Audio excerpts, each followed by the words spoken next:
when EFIL reaches 100 years in 2071, happy birthday, I wish it will still be as young and enthusiastic as it was back in 1971 when it all started.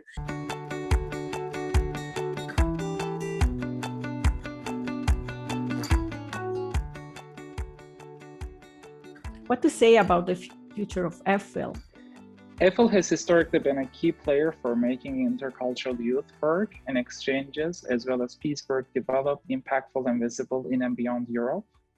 And what I'm seeing is that in Europe and around the world, we are being challenged more and more by hate, by people being distant from each other, a lot of conflicts and misunderstandings. So our work is never old.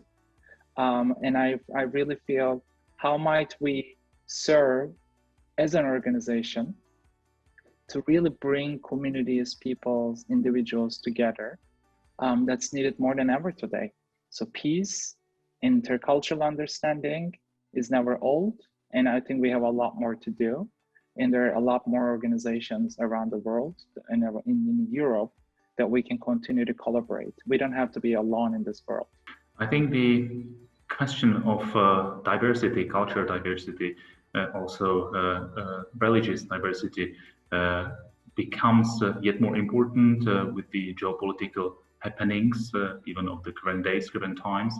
So there's never enough intercultural understanding. There's never enough of offering youngsters a wonderful experience of learning to understand the others, not making prejudices, trying to understand first, only then making up their mind or making up their opinion.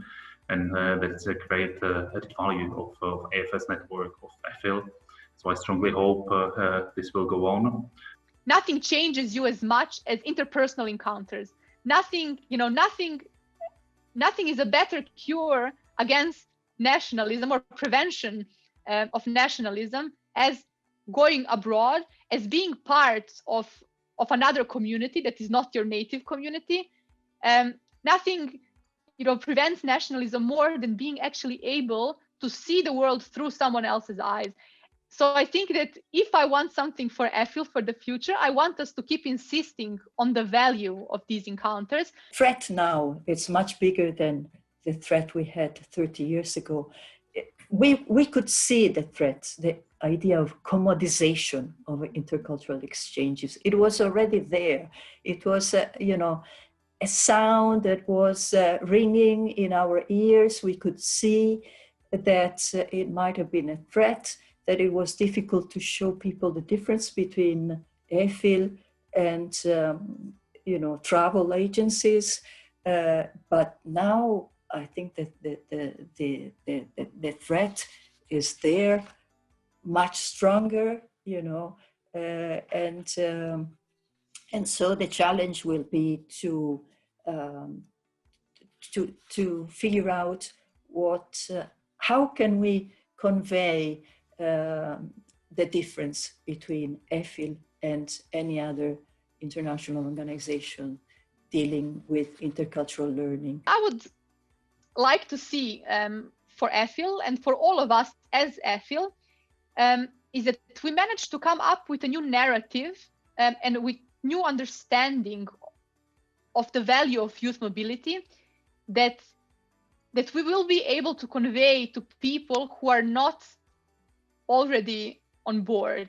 To see that not only others benefit from it and we bring the know-how, but to also see that we continue to shape the programs to be able to offer this unique opportunity to as many youngsters, including those who couldn't afford it, as possible.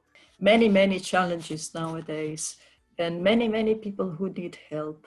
And I think EFIL has the know-how, has the staff, has the volunteers, has the structure to fill this gap. One of the strengths that EFIL has is the network and its membership, and that it's so diverse. And if you can make use of that diversity, then that's a very, very powerful thing and a very powerful tool to have. The knowledge that EFIL has gained through the national AFS organizations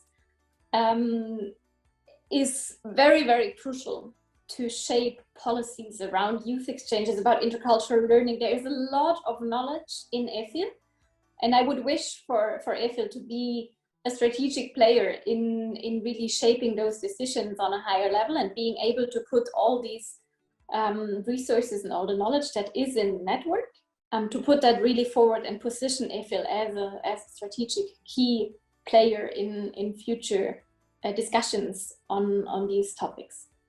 I think the emphasis should be on youth, of course, but also on the people who work with young students.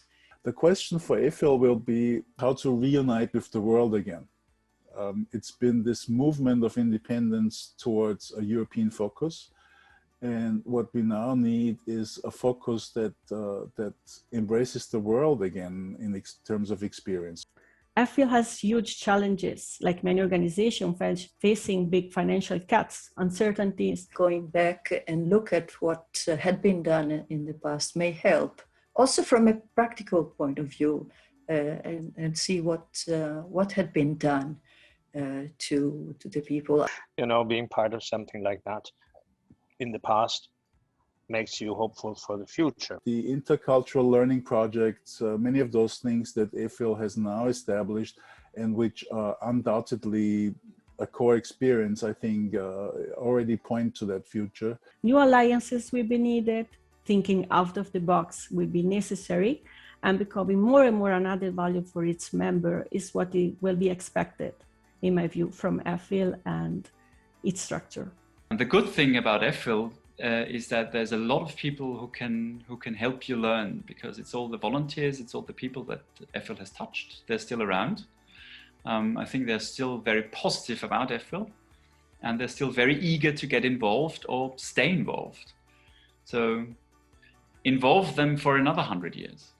Wish EFIL to stay strong, stay focused.